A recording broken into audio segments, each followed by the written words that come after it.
Welcome to Pindar Poetry. We hope you learned something new. You're ready to find a place. First, make sure location services are enabled so maps can get your position. Open the Google Maps app and sign in if you want saved places and personalized results. Tap the search bar, type an address, business name, or paste coordinates. As you type, suggestions appear. Select the correct one to center the map. If the pin looks off, tap the blue dot to recenter on your current location and proceed to the next step. Once the location is centered, look at available actions below the place card. Tap directions to get routing options.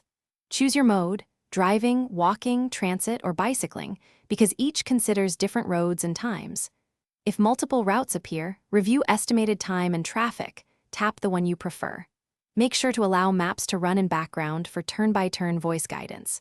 Finally, press Start to begin navigation and follow voice prompts. Keep the screen visible or connect to CarPlay for safer driving. After you arrive or set the destination, save the place with Save or add a label for quick access later. You can also tap Share to send the exact location through messages or another app so others can follow.